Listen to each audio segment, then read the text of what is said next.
Почитувани гледачи, вие се наоѓате со програмата на КТВ. Започнува уште едно издание на информативната емисија ТВ Објектив. Актуелни теми. Во наредните минути ќе разговараме со председателот на политичката партија Левица, Димитар Апасиев. Добро не дојдовте. Добро ве најдов, како за сефте, еве, да отвориме сезонова и кај вас. Така, ќе говориме, реков и во најавата на актуелни теми, се она што е актуелно во јавноста.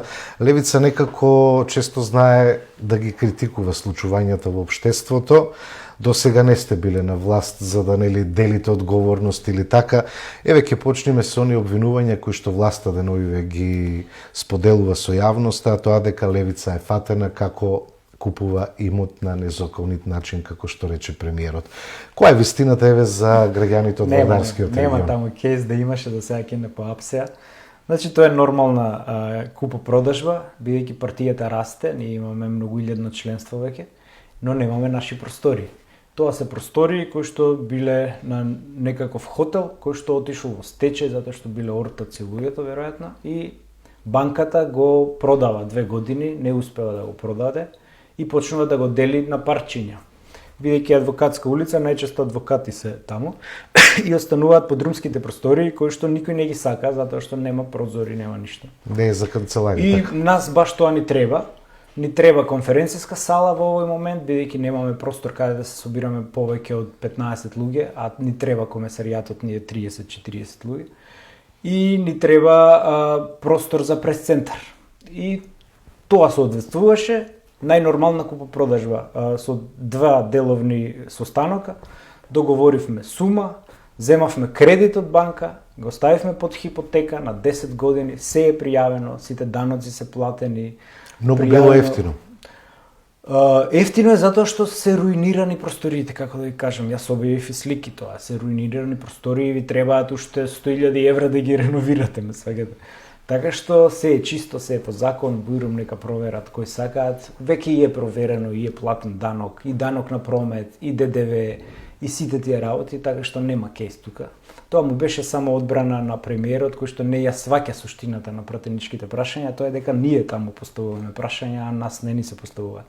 Затоа што владата во секоја либерална демократија, владата е таа која што одговара пред собранието, а не собранието пред владата. Така што нема кейс тука, тие пробаа да влечат на неколку пресконференции, пративме демант и тука завршува приказната.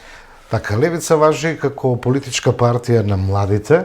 Значи ли тоа дека младите е претежно членство на Левица?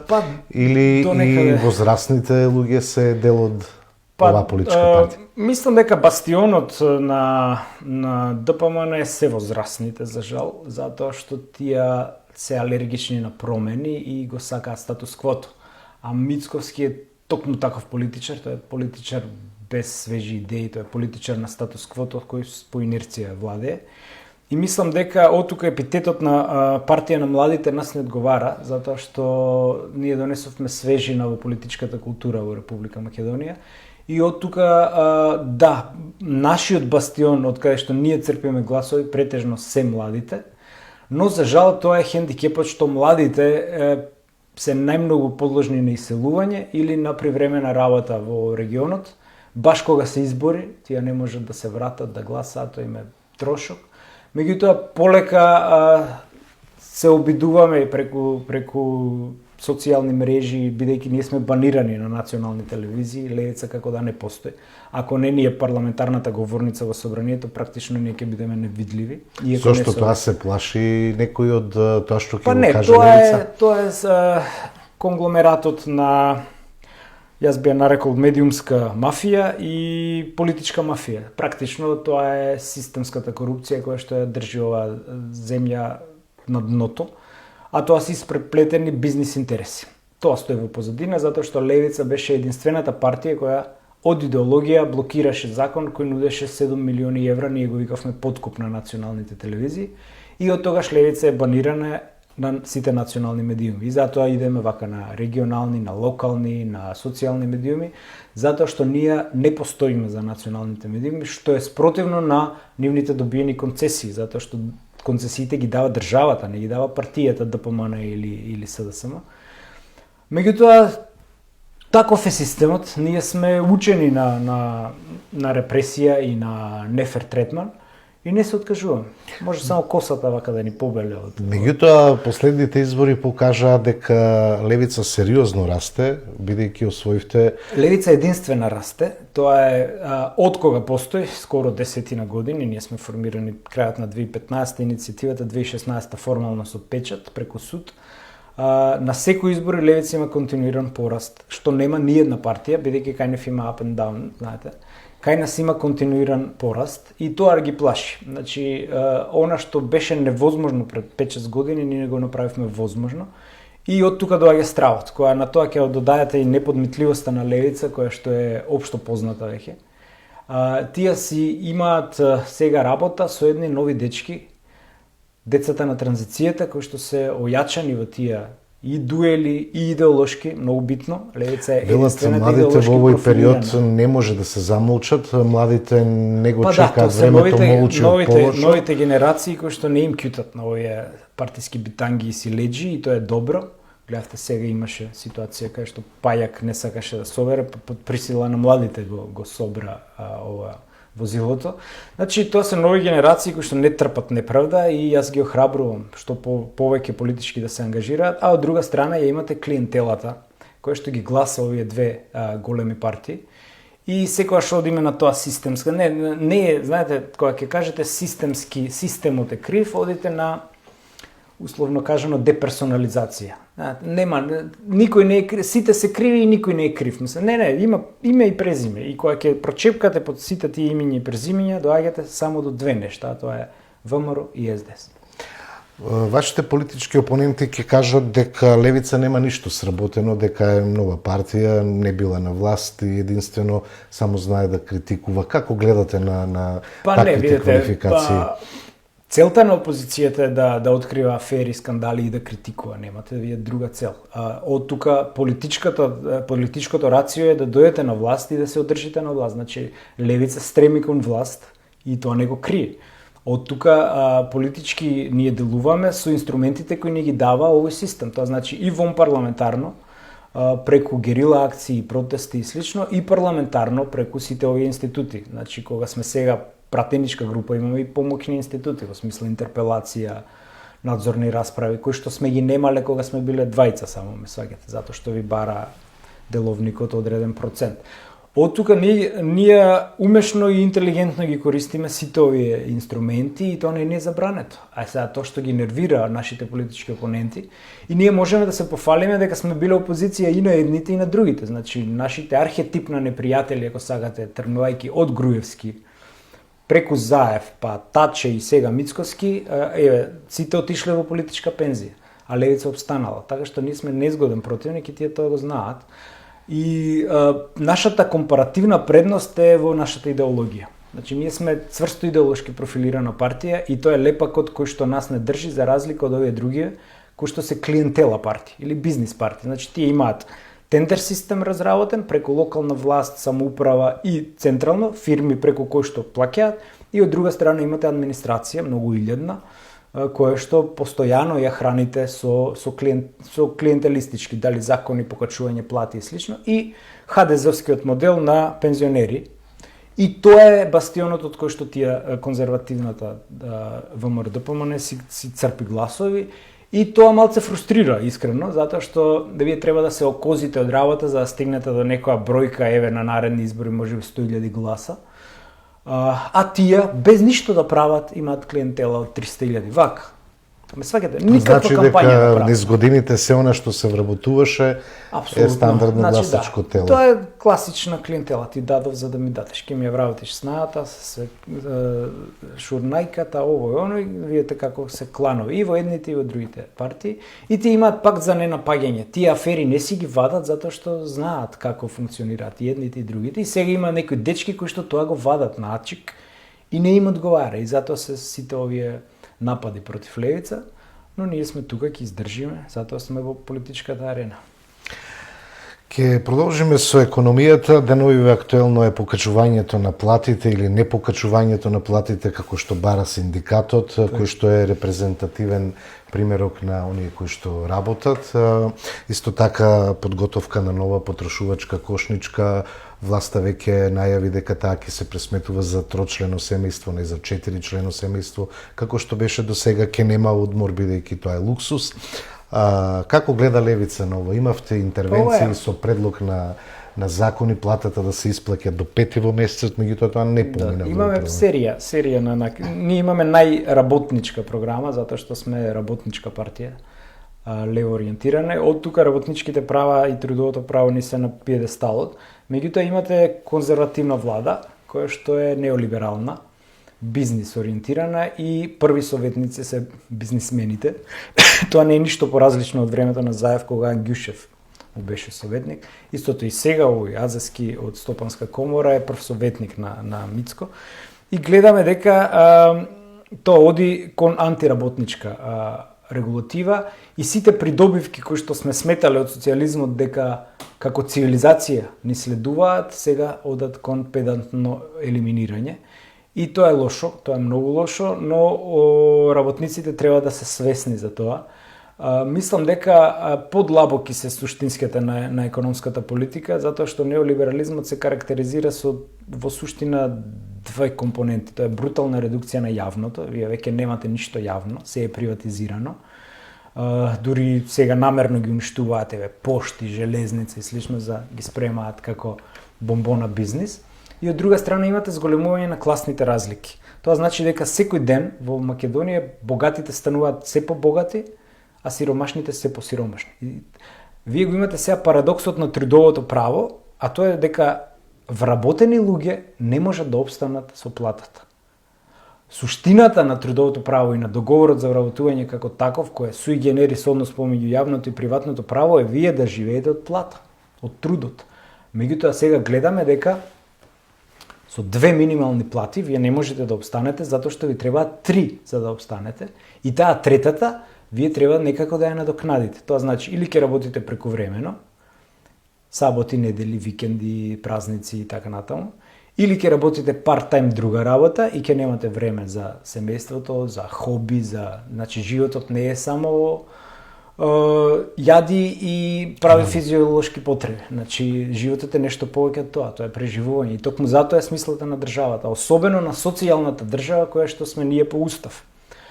Од тука нема ни С од социјална држава во Македонија, особено не со десничарска власт, која што ве замајува, ви ја пушта заветна, ве лаже со сонцето од кутлеш и вие имате празен фрижидер дома. Но повторно е тука кабает народот, затоа што преку таа шема разиграна клиентелистичка, повторно ги бираат и повторно имаат 300.000 гласови. Кога ќе паднат тие под 200.000 гласови, го зборуваме за овие бизнис буржоаски партии, тек тогаш, како што му се случи сега на СДСМ, да падне на 17 пратеника, тогаш ќе си остават прстот на чело и ќе сватат. Меѓутоа, тоа тешко оди, затоа што целата шема е добро подмачкана.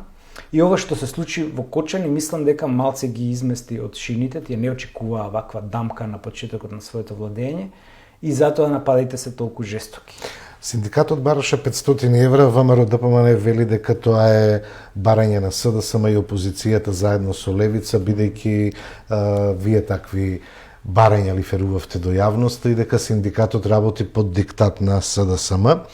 Реално, колку треба да зема еден работник минимална плата за да може да опстане во Македонија, бидејќи знаеме дека веќе нема семејства во Македонија кои што немаат млади надвор од државата. Тоа е елементарна логика, во смисла, ако потрошувачка кошничка за 4-члено семејство е 1000 евра, тоа значи децата не работат, двајцата родители кои работат треба да земаат по минимум 500 евра за да преживеат. И толку, нема филозофија сега тука.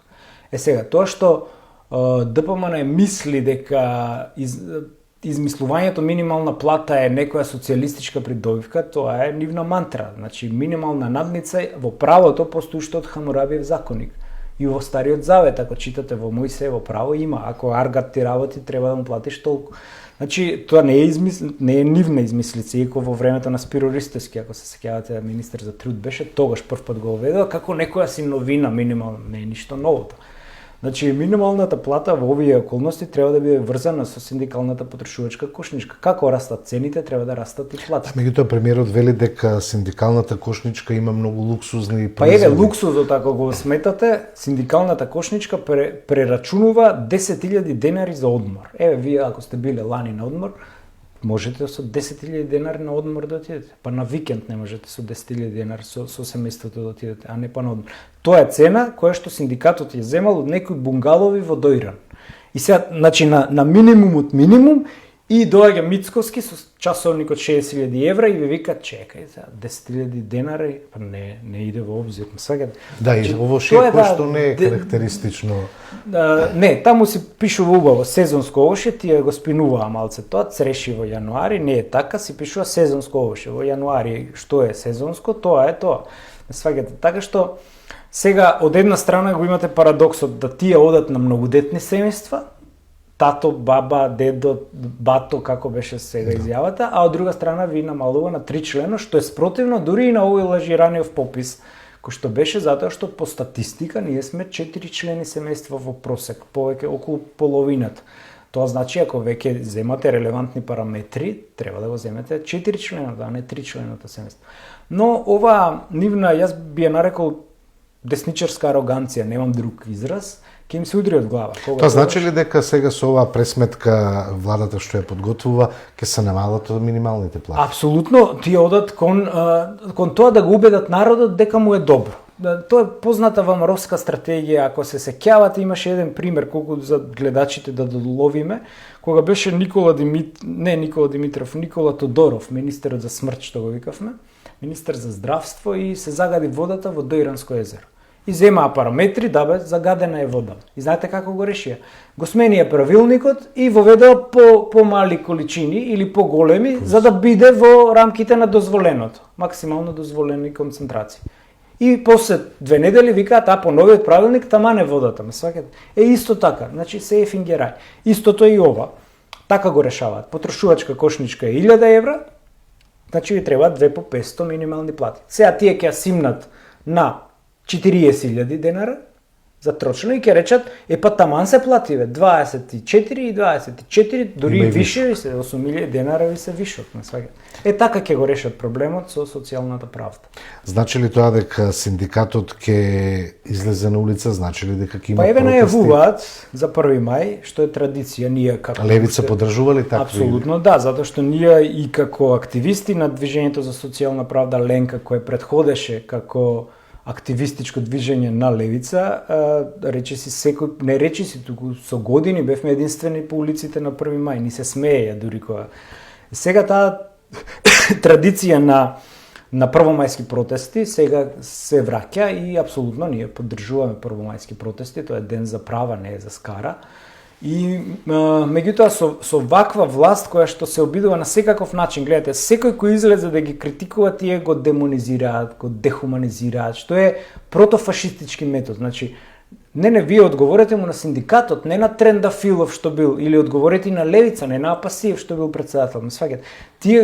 Тоа е познат метод на пресметка со синдикатите, кој во сите протофашистички држави кај што инклинира екстремната десница и во Европа, во секој кризни моменти геополитички, десницата екстремна ќарува и го имате примерот со Франција, со Германија сега, Унгарија да не зборуваме, па ако сакате и Србија, значи десницата секогаш ќарува од вакви кризи.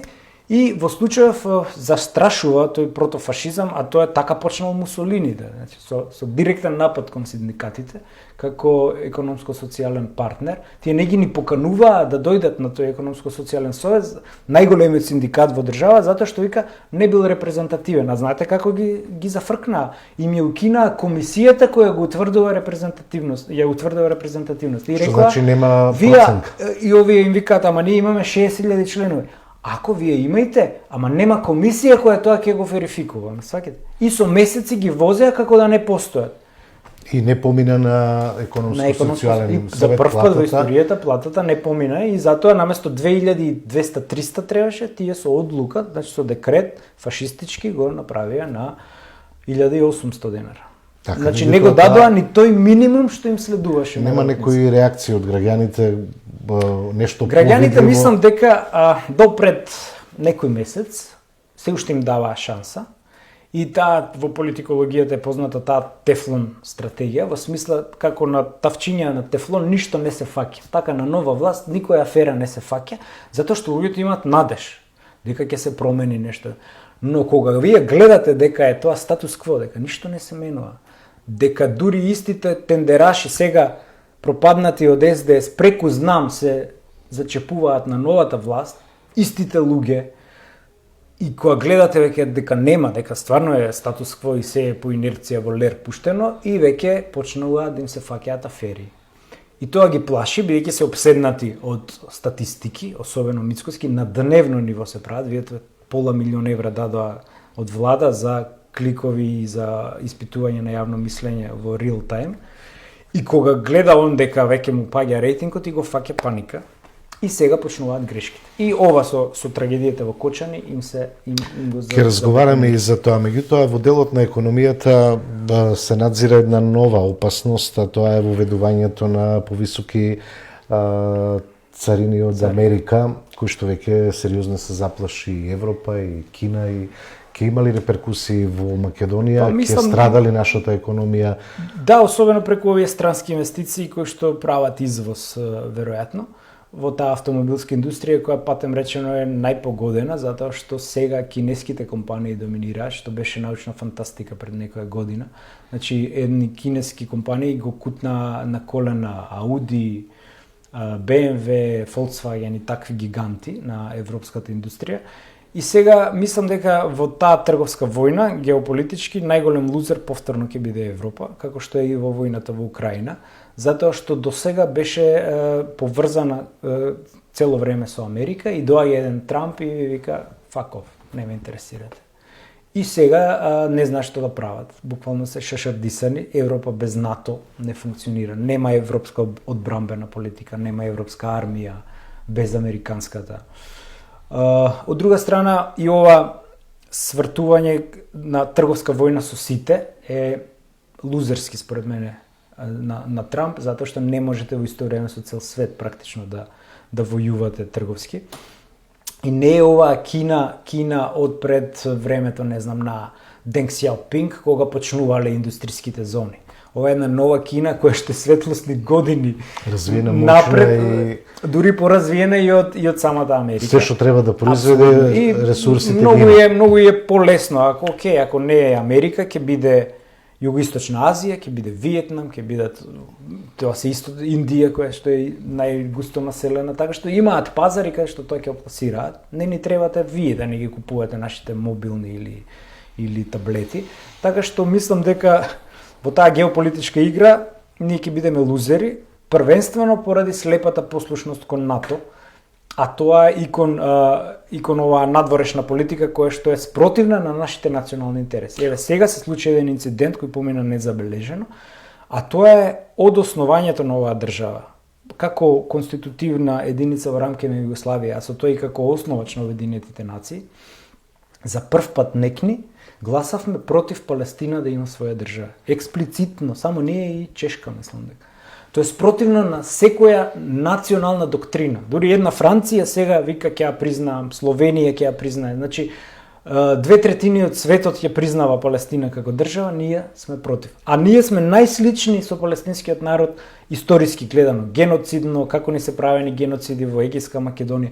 И Тито го воспоставил принципот на солидарност. И сега доаѓаат некои нови дечки, олицетворени во Конрад Аденауер Штифтунзија на Тимчо Буцунски, со рачињата, кои гласаат и даваат директиви ние да гласаме против тој намачен народ палестински, на кој што му се прави невиден геноцид пред очите на светот. Тоа е поразително.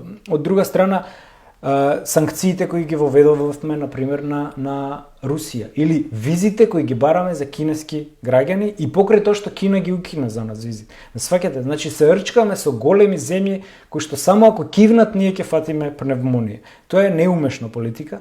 И ние треба значи како мала држава под диктат на нашиот стратешки партнер. Да, на нашиот стратешки партнер кој што ни воведе царини од 33%. Премиерот вели грешка е тоа. Па грешка, ама тешка геостратешка грешка, што викаше еден претходен премиер. Стигнавме и до она што ја згрози Македонија, ја фрли во агонија, во жал.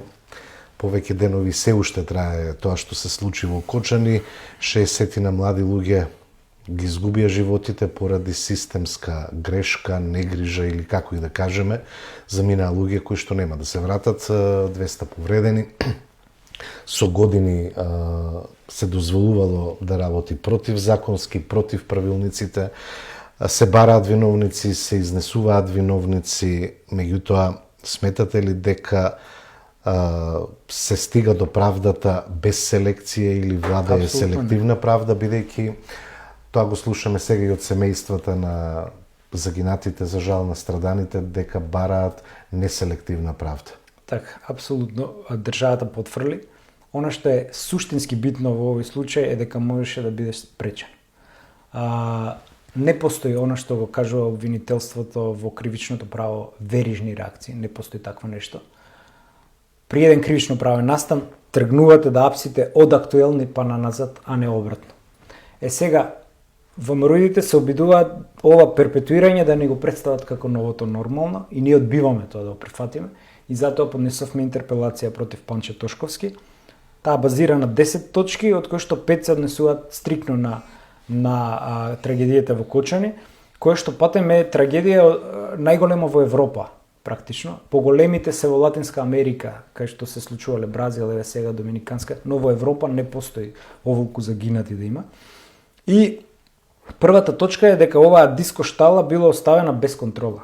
Тоа била партиски штаб практично на ДПМН, кај што сите локални функционери нивни се собирале, локале, јаделе, пиеле, веројатно и без пари на рабуш, како што имаат обичај да прават. И нашата интерпелација е законски заснована. Значи, ние ги следевме законските одредби од Законот за угостителска дејност, од Законот за внатрешни работи, од Законот за полиција и сите ингеренции кои не биле применети во случај. Тоа се кардинални пропусти. Пропусти на овој министер не е од вчера министер. Он бил министер година дена, значи и од техничката влада на Талја Џафери, па преку новата политичка влада, он бил министер и во времето на фалсификуваната ова лиценца. И видете сега има веќе ние сме земја која има колективни трауми до сега.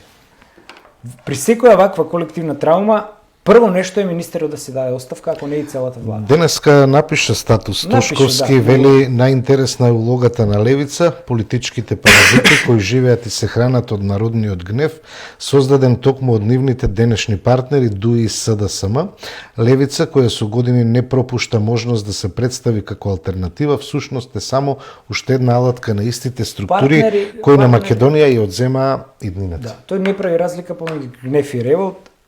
Но, окей, тоа е негов пропуст. Партнери ДУИ и СДСМ може да бидат само на ДПМН, затоа што кога немаат двотретинско, овие две им обезбедуваат. Така беше со кривичниот законник за да си се амнестираат елитите меѓу себе, така беше со законот за Министерство реорганизација кога ДУИ им даде. Левица никогаш ниту кокетирала со тие две партии, ниту им давала гласови, ниту се пазарела. Левица излезе на прес и најави интерпелација, меѓутоа на прес излегува и социјалдемократите и тие кажаа дека бараат оставка од Тошковски. Па првиот чин, тоа сакав да довршам мислата. Првиот чин кога се случуваат вакви трагедии е оставка од морални причини. Тошковски нема капацитет да свати што значи тоа. Го прашуваат новинари, чувствувате ли одговорност? Да, чувствувам, ама не давам. Значи не чувствуваш. Ништо ти не чувствуваш кога не даваш оставка. Оставка од морални причини значи дека немаш вина, ама од морални причини, бидејќи во твој мандат објективно се случил настанот и има системски пропусти, ти даваш оставка. Миле ми текна, Миле Јанакиевски, кога се случи трагедијата во Охрид, кога се удавија бугарските туристи, даде оставка. Венко Филипче, која се случи модуларна, даде оставка. Тогашните премиери измислија нов институт не прифаќање на оставка. Не можете да не ми прифатите, пошто оставка не зависи од твојата, туку од мојата волја. Кога јас давам оставка, таа е неотповиклива по сила на закон. Не може ништо да ја смени. Да. Така. Сега, овој немаше доблест ниту така да изглуми да даде оставка, па мицко да рече не ти ја прифаќам оставка. Сега, не. Они се толку заслепени од власта, што мислат дека од Бога имаат право да владеат. За прв пат вели Тошковски имаме толку многу обвинети. Не ми е гајле колку обвинети имаат. Вие ги немате обвинето тие што требало да први да ги обвините, а тоа се актуелните носители на јавни функции. Затоа што вие не сте дојдени ноќта на власт иста, па да речете па добро, ние сме нови. Не, вие сте година дена претходно. Сте имале илјадници можности, државниот пазарен инспекторат, директорот Владко Стојковски не направил инспекција. Државен завод како се за заштита и спасување, сега ги поапсија претходните, значи нема како можете вие да поапсите министер кој бил пред 10 години, а да не го поапсите сегашниот. Нема логика. Обратно треба да апсите. Од тука натаму да апсите, а не од таму наваму. Од друга страна има еден момент кој што е многу симптоматичен, а тоа е кривичната која ние спремаме за премиерот Мицкоски, кој ќе биде нареден чекор, а тоа е кривично дело по пречување на правдата. Таму вели нудење или давање корист со цел да се саботира некоја истрага. Што е постапка за разрешување на јавен обвинител? Па не го разрешуваме, освен пазар. Ние во тоа гледаме по пречување на правдата.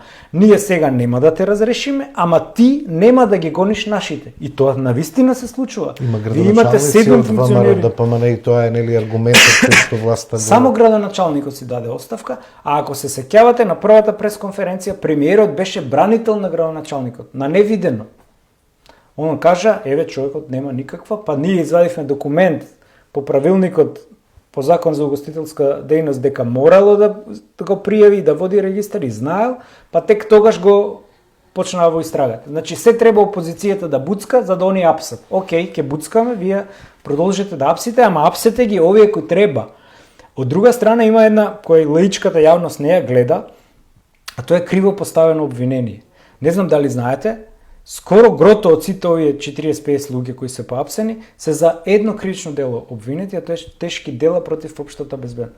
Прочитајте го битието на тоа дело и ќе видите дека нема врска со тоа за што ги обвинуваат. Например, во делото пишува: тој што со пожар, поплава, ионизирачко, вакво, такво зрачење ќе предизвика општа опасност и ќе настанат смртни последици. Кажете ми како министерот или оној амбасадорот во Норвешка што бил го предизвикал пожар. Објаснете ми, јас сум глуп. Тоа значи дека намерно е намерно го поставуваат на криво, за да падне.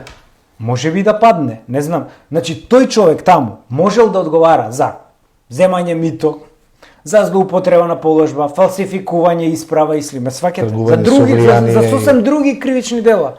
Не може тој да одговара за предизвикување на пожарот. И не може тоа правно да го браните вие со верижни реакции. Не постои такво нешто. Тоа е како вие да ме упукате со пиштол и да одговара производителот на пиштолот во фабриката во Германија. Бидејќи производил. Така, не може тоа. Едноставно во правото има каузален нексус, причинско-последична врска. Тоа е релевантно пред суд. Не е релевантно јавниот гнев дека е насочен на апсете. Океј, апсете ги и вашите, овие што не ги поапсивте, уште 10 треба минимум да се поапсат. И кога ќе дојдете пред суд, дајте им право обвинение, а не вакво. Оти ќе ви падне и после судството ќе ви биде криво. Не, овие вашиве недоквакани се криви затоа што во една кривична пријава сакаат сите да ги спојат, што е неодржливо правно. Еве, прејудицирам намерно јавно и шпекулирам дека ако остане ово обвинение, освен гневот, нема ништо од право тука да видите. Значи, затоа што се криво поставени. Што очекувате? Ќе има ли правна разврска за трагедијата во Кочани или сепак работите ќе поминат како што веќе е навикната македонската јавност со несреќите автобуски, со модуларната болница? Мислам дека процесот ќе трае долго, ќе спласнат страстите и ќе одат они на возење на процесот, ќе паднат затворски казни, ќе се оди на апелација, на Врховен, на Страсбур, тоа ќе трае апроксимативно 5 до 7 години, ќе има нови избори, така што ова се ќе се забошоти, Панче ќе глуми херој додека им е корисен, потоа ќе го сменат и Реално нема шанси да помине интерпелацијата во парламентот, меѓутоа како опозиција тука сте да како што велите да ги буцкате и терате работите. По деловник, доколку функционерот на кој му е поднесена интерпелација си даде оставка, интерпелацијата паѓа и е безпредметна.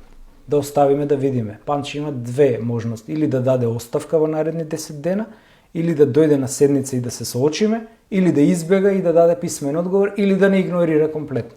Што ќе се одлучи неговите PR стратези, како ќе покажат, што ќе собере повеќе лајкови, тоа ќе го направи и ќе видиме. Ние, како орган кој ја контролира извршната власт, ќе дадеме се од себе преку парламентарни инструменти тоа да го сториме. И ова е само почеток. Значи ќе следуваат и кривична за премиерот, ќе следува и интерпелација за премиерот и за обвинителот, ќе следува и барање за надзорна расправа, можеби и анкетна комисија или постојаната анкетна комисија да се активира, затоа што ова е трагедија која не смее да остане под тепих и која најбитно можеше да биде спречена доколку се постапуваше согласно закон. Левица од секогаш ја критикува надворешната политика на Република Македонија, промената на името, сето она што се случуваше во минатото кога на власт беа СДСМ, актуелната меѓународна политика која што ја предводи министерот Муцунски. Какова политика меѓународна брка Македонија? Па изгубена. Изгубена затоа што е на лузерската страна. Доаѓаат од власта најави дека не поддржува Европа, дека вели на прав пат видовме сте. како не поддржува. Од 96-та ние возот тој европски никако да офатиме уште од времето на Бранко Црвенковски и секое тапшање по рамо и ние се изгубивме во процесот. Изгубивме име, изгубивме идентитет, ние сме коса црта, изгубивме јазике, сега ќе изгубиме со бугарите, изгубивме историски личности и ќе станеме курди на Балканот. Доколку се следи оваа политика. Затоа ние сме на враќање на Титовата политика, а тоа е политика со сите големи сили, стратешко партнерство и политика на користење на сите алтернативни можности во меѓународниот промет и сообраќај или во цивилизираните народи. Тоа е движењето за неврзаните, тоа е сите овие форуми на кои што имаме ние како држава национален и економски интерес. Значи, нерационално е вие да се правите поголем католик од папата и да ставате санкции на Русија и при тоа да ви скапат зелките во Струмица и да ви скапат праските во Росуман или јаболката.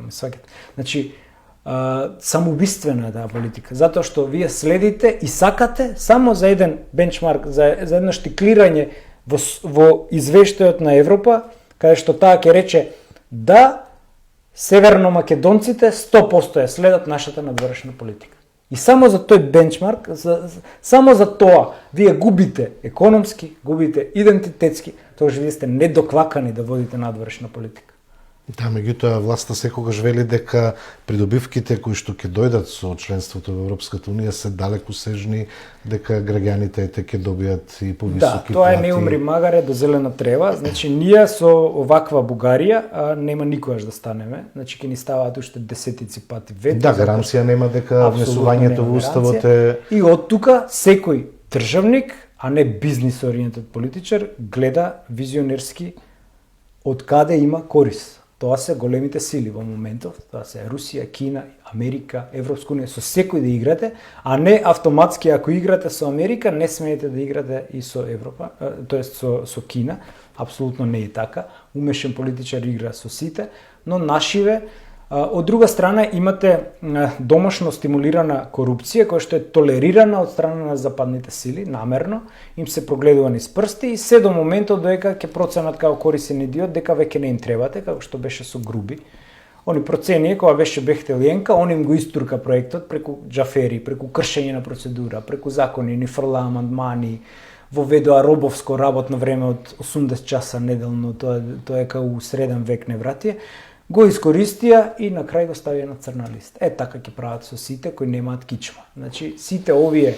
А во меѓувреме тој си стана милионер, си накупи дуќани, цела фамилија се обезбеди. Сваќате, до тогаш го толерира, им го избутка проектот и сега веќе не ни требаш. Така ќе завршат и Заев и Мицкос, се додека им требаат, тие ќе бидат пулени, кога не им требаат ќе бидат пуштени низ вода и сите нивни криминали се добро педантно снимени, систематизирани и ќе бидат извадени кога ќе треба. Судство 2%. Господине Пасиев, како гледате И тоа е дека ќе надминеме оваа работа? Има ли надеж, бидејќи младите сериозно изгубија верба во државата? Каква надеж вие имате? Еве јас работам со правосудие. Каква надеж имате кога со фалсификувани дипломи за познавање англиски јазик од Драч по рамковен договор и со купени дипломи од Приштина, судија ви осудува за згазено девојче како да пиле сте згазиле? Да, и колегите велат, немојте да ја коментирате пресудата која што... Па колегите се исти такви со шестица просек преку Општински комитет на ВМРО ДПМН или на СДСМ Пехчево, Делчево, Тетово, примени така во академија, потоа од академија оваму во судство и како ви очекувате? Значи нема таму треба Што треба според вас да се направи? Многу треба, јас тоа сум го аргументирал. Требаат објективни, прво, треба зголемување на критериуми за влез во академија. Треба да се оддели академијата за судии и јавни обвинители. Вие ако имате судија и јавен обвинител кои заедно сте ги обучиле, вас ќе ви треба господ за да го одбрани од нив, ме сваќате? Значи, јавното обвинителство е дел од извршна власт, не е дел од судска власт. Иако е правосуден орган, тој е дел од екзекутива, тој гони и спроведува закони. Судската власт е друго. Вие кога ќе споите и заедно ги тренирате и обучувате како бројлери, тие понатаму заедно пијат кафе и вие ќе дојдете како обвинет, буквално ќе ви треба господ за да ве одбрани од нив. Прво тоа, да се одделат. Второ, да се направат критериуми појаки. Не може со шестица просек да ни делите вие со ЕКТС, со заокружување да завршите школа и да делите после правда. Има различни модели во светот. Следно, ако изгуби државата пресуда во Страсбург, кейс изгубиме као држава. Такви примери имаме многу. Апсолутно, секој месец губиме, мене ми стигнуваат као председател на постојана анкетна комисија, секој месец губиме. Океј, тогаш се зема кој бил основен судија во првостепена, кој бил советот во апелационен суд, кој бил во Врховен суд ако поминал Врховен суд. Сите тие судии без право на жалба, веднаш им престанува мандатот. Сами ќе се исчистат. Потоа закон за потекло на имот. Па еве јас знам во Кајвас во Повардарието председатели на судови и судии со хациенди, како бе така, од 1500 евра плата зимате вие, од кај се вие хациенди ве, од кај се вие коливе што ги возите. Значи, си има механизми, општо прифатени и преку ОПСЕ, и преку меѓународни организации, Совет на Европа, толкави учебници им преведоа и документи ги имаат во академија, значи тоа се 5 тома волку книги. Актуелната власт во кампања кажуваше дека ќе работи неселективно да го следи судството, на прав пат се, има нешто од тоа или? Еве видовме, ќе ви кажам, пред некој ден во Комисија за заштита од дискриминација, така што ќе се жалите ако вас ве дискриминира некој орган или нешто, примија човек од обвинет предходно во истиот случај Мокник, како се викаше, кај што беше Антонио Милошовски, значи некој партиски човек. Значи, додека се случува ова системска корупција за која што ние зборуваме, значи на истиот колосек вие примате вакви луѓе од тефтерчето на министерката. И зашто правиме мове? Доаѓаат локалните избори, се подготвували левица, какви очекувања има од овие избори, ќе се зголемуваат ли бројот на советници? Кавадарци конкретно имате еден советник, так. Значи ли тоа дека апетитите се поголеми и ќе одите во коалиција со некој од опозицијата? Не, пред избори не одиме во коалиција со никого, после избори може да разговараме со било кој, меѓутоа пред избори таква ни е статутарната определба. Ние сакате да си измерите собствените сили на терен. И секогаш видите, викаат ВМРО ДПМН или не, левица оди сама, а ВМРО ДПМН или СДСМ имаат уште 25 партии во коалиција. Значи ние војуваме практично со 25 партии од таа страна, не само со една, а ние сме едни. Кога јас ја преземав партијата, ние имавме тројца советници, сега имаме 50 на советници, очекуваме тој број да се зголеми на овие локални избори и зошто да не за прв пат, особено во урбаните центри, каде што сме најјаки, очекуваме и градоначалник. Например, Левица е веќе втора партија, веднаш после ДПМН во Аеродром и во Кисела вода во Скопје. Тоа значи дека СДС е на трето место во тие урбани центри. Значи, онаму каде што има урбана млада популација, во принцип и сите социјалистички леви партии доминираат во такви средини, така што зошто да не и првиот градоначалник да го освоиме на овие избори. Сега сме во фаза на преселба во новиот објект и таму ќе почнеме да ги правиме подготовките и очекувам добар скор на овие локални избори, затоа што нашата парламентарна работа е искрена, даваме се од себе и тоа народот и покрај сите шиканирања, хајки кампањи, игнорирање од национални телевизии не може да се сокрие едноставно и мислам дека народот препознава трета опција и ќе ни ја даде шансата овој пат. Иако локалните избори се логистички кошмар, по сложеност најлесни се председателски да ги организирате од логистички аспект као партија зборува, потешки се парламентарни, најтешки се локални, особено ако немате инфраструктура. Еви тоа да напоменам, кога јас ја преземав партијата, имавме 6 ограноци локални, сега имаме 60-тина, практично во цела држава. Тоа не е малце. Ние сме по инфраструктура трета партија, дури и пред ДУИ по локални штабови. Така што сето тоа е тешко да се менеджира, но ние работиме на терен и мислам дека со право очекуваме подобар скор на овие локални избори. А Пасиев критикува, левица критикува, се плашите ли еве за крај од било која власт? Дека може да се соочите... Ако се чесен, не ти можат ништо, можат само да лајат на говорница со слики, бујрум ако има нешто до сега ќе не поапсеа. Мислам дека левица е најчистото нешто што се појавило на оваа политичка сцена и времето на левица допрва доаѓа, не се плашиме од никого и уште пожестоко ќе настапиме и од собраниска говорница и од сите механизми кои ни ги нуди парламентарни, вонпарламентарни и слично. Господине Пасиев, ми беше задоволство што бевте наши гости. Благодарам за прифатената покана. Фала ви за поканата. Почитувани, ова беше ТВ Објектив, наш и ваш гостин, председателот на Левица Димитар Апасиев. Имајте пријатна вечер со нашата програма.